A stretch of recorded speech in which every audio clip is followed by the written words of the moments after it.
देखिए, रिपोर्ट में जो जैसी बातें हमें पता चली हैं कि साहब वो डेमोग्राफी चेंज हो गया, लोग पलायन कर गए, उसको हिंदू मुस्लिम टर्न हमें नहीं देना है, ना हमें देना चाहिए। हम जिस दौर से गुजर रहे हैं उसमें हमारे सामने बहुत बड़ी बड़ी चुनौतियां हैं। अगर हम इन्हीं चक्करों में पड़े रहे, हिंदू मुसलमान करते रहे, तो हम आगे नहीं बढ़ पाएंगे। बहुत से लोग अपने कारोबार के सिलसिले में छोड़ के चले जाते हैं, शहरों में चले जाते हैं और जगहों पे चले जाते हैं और इवन बाहर चले जाते हैं। उसमें हिंदू भी जाते हैं, मुसलमान भी जाते हैं।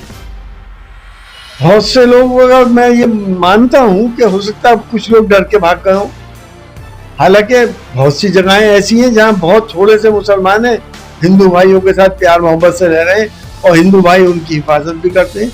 बहुत सी जगहें ऐसी हैं जहां बहुत कम हिंदू भाई हैं, बहुत से गाँव में। लेकिन आज की जो सियासत हो रही है, जो राजनीति हो रही है, उसने हमें इस जगह पे लाके खड़ा कर दिया है कि हम एक दूसरे के ऊपर शक करने लगे। ये राजनीति का ही रिजल्ट है कि आज हिंदुस्तान की दो बड़ी आबादियों के बीच में फासले पैदा हो गए, दरारें पैदा हो गई, जबकि हमारे दिलों में नहीं है। आज भी मैं डॉक्टर हूँ, मैंने देखा है कि हिंदू भाई मुसलमान को अपना खून देते हैं और मुसलमान हिंदू भाई को देते हैं और कोई तफरीक नहीं करते। कितने वाकयात ऐसे होते हैं, एक दूसरे की जान बचाने के लिए अपनी जान की बाजी लगा देते हैं, क्या हम देखते नहीं आए दिन? लेकिन सियासत में हमें नफरतों में डालकर हमें एक दूसरे से दूर किया, जिसका आगे आने वाला अंजाम अच्छा नहीं है।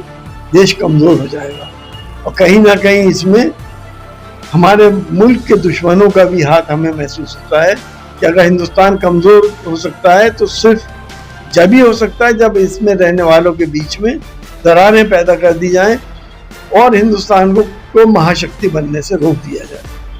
तो एक आजादी के बाद की संख्या में और आज की संख्या में जो परसेंटेज दिखाई जा रही है उसे आप क्या कहते हैं?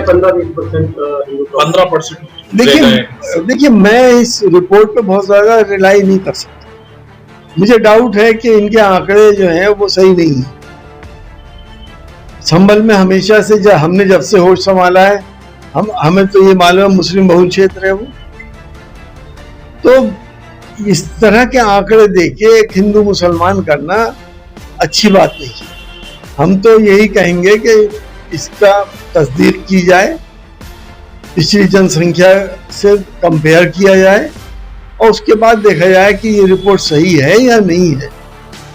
और हो सकता है कि कुछ लोग डर के भी गए हो, तो लेकिन इतना फर्क थोड़ी आ सकता है। आमतौर से लोग अपने कारोबार के लिए ही पलायन करते हैं, उसके अलावा और डर के नहीं करते हैं पलायन। हम वक्ती तौर से एक दूसरे से लड़ लेते हैं, लेकिन बाद में हम सब फिर एक हो जाते हैं। ये हमारा इतिहास है। बंसल जी, एक ये कहते हैं कि संभल में जो हिंसा हुई थी उसके बाद या उससे पहले अभी तक संभल में ज्यादातर आतंकवादी संगठन के भी लोग ज्यादा देखे हैं। रिपोर्ट में सूत्रों के हिसाब से ये भी कहा गया है। देखिए, अगर आतंकवादी लोग हैं वहां पर, तो ये तो हमारा इंटेलिजेंस फेल्योर है। हमारे पुलिस प्रशासन को देखना चाहिए, अगर आतंकवादी हैं तो उनके ऊपर सख्त कार्रवाई करें, उन्हें जेलों में डालें। ये जिम्मेदारी किसकी है? एक निडर और निर्भय माहौल बनाने की जिम्मेदारी सरकार की है और एडमिनिस्ट्रेशन की जिम्मेदारी हमारे अधिकारियों की है। ऐसे आतंकवादी संगठनों को अगर उनकी एक्टिविटीज इस तरह की हैं तो उनके खिलाफ कार्रवाई हो। इसमें मैं और आप कसूरवार थोड़ी हैं।